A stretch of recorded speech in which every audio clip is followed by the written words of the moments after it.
Na výkres narysujme všeobecný trojuholník a vystrihnime ho.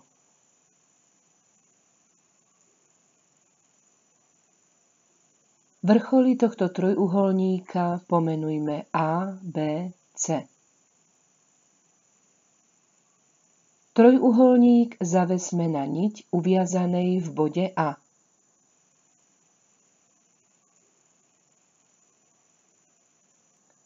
Po ustálení trojuholníka zostrojme priamku v smere nite.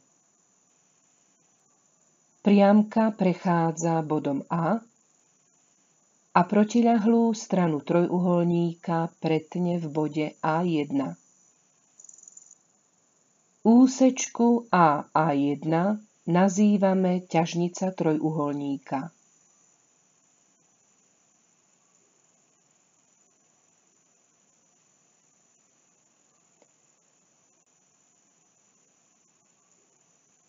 Ak zavesíme trojuholník vo vrcholoch BC, rovnakým postupom dostaneme ďalšie dve ťažnice tohto trojuholníka.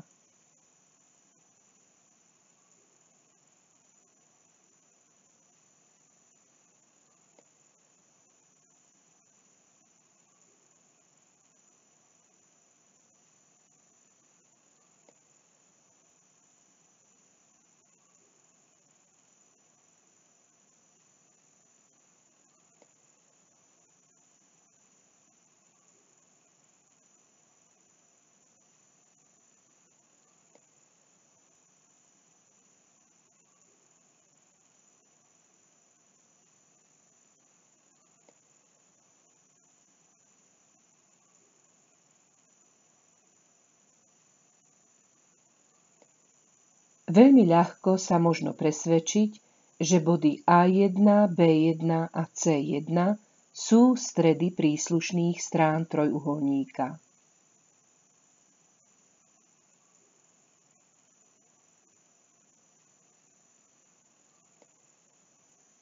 Ťažnica trojuholníka je teda úsečka, ktorá spája jeho vrchol so stredom protiľahlej strany. Trojuholník má 3 ťažnice, pre ktoré platí, že sa pretínajú v jednom bode. Prienik ťažníc nazývame ťažisko.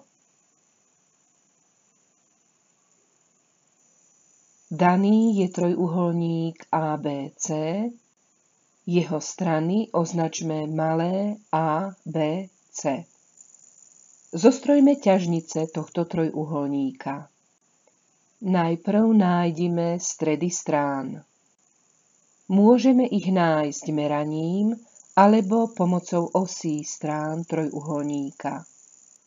Vo všeobecnom trojuholníku je vhodné nájsť stredy strán pomocou osí týchto strán.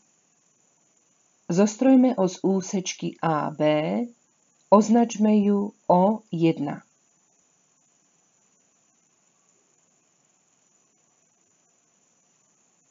Os O1 pretína stranu AB v jej strede. Označme ho bod S1.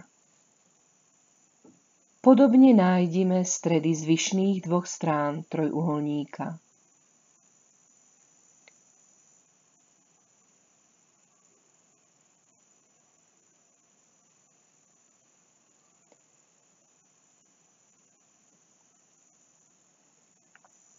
Zostrojme ťažnicu na stranu C.